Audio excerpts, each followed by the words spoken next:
At the age of 5, I feared snakes. Snakes were my worst nightmare.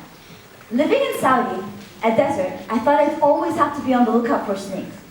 I'd even be in the mall and I'd fear they'd come in between my legs and they'd inject their venom in me. At the age of 7, I overcame my fear of snakes. It was one sunny day that my dad decided to take me to the zoo. In the zoo, they had this area where they had some nice snakes that you can pet and even place on your shoulder. From where I was standing, they did not look very nice. Of course, that was the last place I ever wanted to be in. But my dad, just like any other dad would, he pushed me down and he forced me to pet the snake. He forced me to face my fear, and he forced me to overcome it. Of course, I began crying and screaming my lungs out until I realized that the snake was more scared of me than I was of it. And when my dad realized that, he wanted to put it on my shoulder, but then I told him he went too far and I ran away to my mom. At the age of...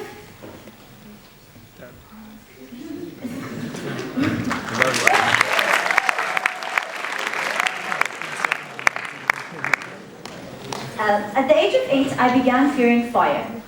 One day, my mom was cooking food in the kitchen. I went in and placed my hand in the fire. It's not as stupid as it sounds, let me explain. I was very curious at what this blue thing was that was able to transform stuff into edible food, and wondered if it could do the same to my hand. When I took my hand out of the fire, it was not a burger, but it was in pain. From that day on, I began fearing fire. I spent my first winter in Amman that year. After only spending endless summers in Saudi, I was freezing. And when I saw that same devilish fire that once burnt my hand, keeping me warm from our fireplace, I knew there was nothing I had to fear, and I overcame my fear of fire. That winter, though, I began fearing something I did not quite comprehend. I'd hear my parents talk from here and there, but that only caused an epidemic in my brain. It sounds like, okay, so look, there's a table, and there's a man on the table, and there are people working on the man from around the table. It did not make much sense to me, but I feared it. I feared it as I watched it slowly crawl into my life and change everyone around me. My mother's red face turned to pale yellow in milliseconds. The circumference of her eyes became smaller, her pupils were darker, she had wrinkles all around her face, and her dimples were no longer there. My always smiling, always loving grandfather, who used to crack jokes all the time, he became silent, and he lost his smile and became silent. My grandmother, she lost her heart. She no longer greeted me with loving eyes, but worried and dreary eyes. I only realized that this thing entered my life when it took someone out of it. It was very sudden. Just one day I woke up and Khalid was that I don't understand what they were saying, but they kept repeating the same phrase, Tala Abdulqader, but that only caused a blur in my brain. But the next day when I watched my mother cry and scream, pleading to God to forgive her brother on my grandmother's lap, who I thought her screams were enough to resurrect her son, I knew it was something I had to fear. This fear cultivated my mind. It was all I could think of as I tried to wrap my brain around it, try to understand it, and maybe even try to conquer it. 2 years later, just as my family and I were beginning to overcome and recover from this fear, it creeped into our life again and it became inseparable.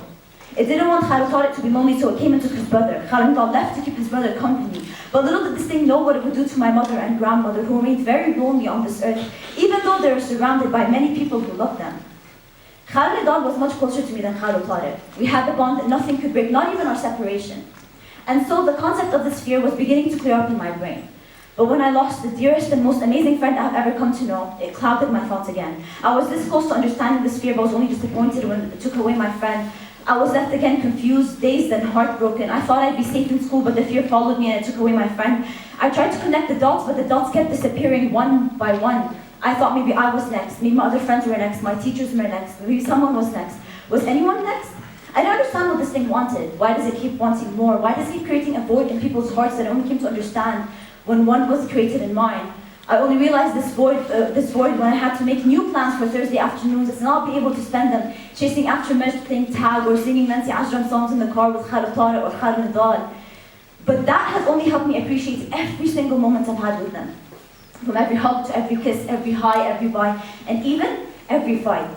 Because whether we want to confront it or not, it's a part of reality that we cannot ignore and we cannot hide from no matter how hard we try. When fear visited me, it changed me. I became an alien in this world which became a very cold place and not even the fire could keep me warm anymore. I only began feeling like a human again when I stopped trying to overcome my fear. We're always taught that fear is a weakness, and we must overcome it and conquer it the same way that my dad insisted that I conquered my fear of snakes, and the same way that I conquered my fear of fire. But that root is the reason that we think of fear as a danger itself. But my fears has only helped me constantly grow into a better person every single day.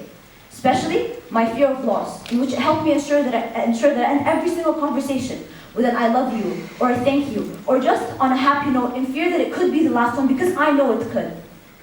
Behind every fear is a lesson that we must learn from. Fear has always been the shadow that occupied my mind. It always left me on the edge of my seat. And every time I just catch a glimpse of it, I'd always stumble in fear. But at the age of 17, I looked fear straight into the eye, and I learned to overcome it. Thank you.